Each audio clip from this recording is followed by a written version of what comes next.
আমরা যখন ওদিকে সামনে গেছি ওরা আমার ভাইকে একলা পেয়ে মাথার মধ্যে বড় ইট দিয়ে ইচ্ছা মতো চাটলাইছে এবং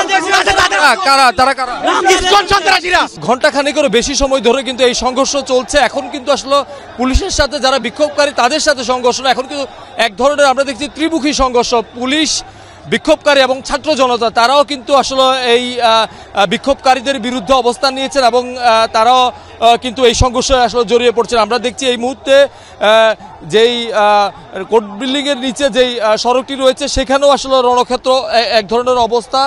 যারা বিক্ষোভকারীরা রয়েছেন তারা কিন্তু যে বিক্ষোভ প্রদর্শন সেটি শেষ করেই কিন্তু পুলিশের ধাওয়া খেয়ে বিভিন্ন অলিতে গলিতে অবস্থান নিয়েছিলেন। সেখান থেকেই ছাত্র জনতা এবং পুলিশের উপর তারা ইটপাটকেল নিক্ষেপ করছে। আমরা কিছুক্ষণ আগেও দেখেছিলাম এক আইনজীবী তিনি আসলে আহত হয়েছেন এবং তাকে উদ্ধার করে হাসপাতালে নিয়ে যাওয়া হয়েছে।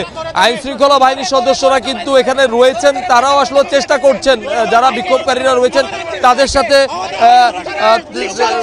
একটু যদি ওরা আমরা যখন ওদিকে সামনে গেছি ওরা আমার ভাইকে একলা পেয়ে মাথার মধ্যে বড় ইট দিয়ে ইচ্ছা মতো চাটলাইছে এবং ইসকন সন্ত্রাসীরা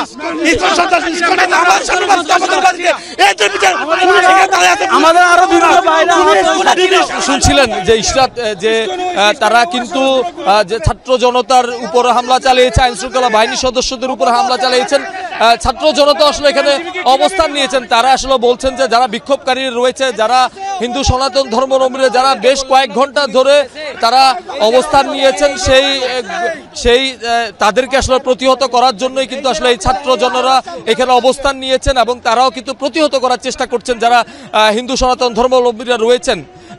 আইন শৃঙ্খলা বাহিনীর সদস্যরাও কিন্তু আছেন, তারাও বিভিন্ন গলিতে গলিতে অবস্থান নিয়েছেন, তারা লালদিঘি পারে অবস্থান নিয়েছেন।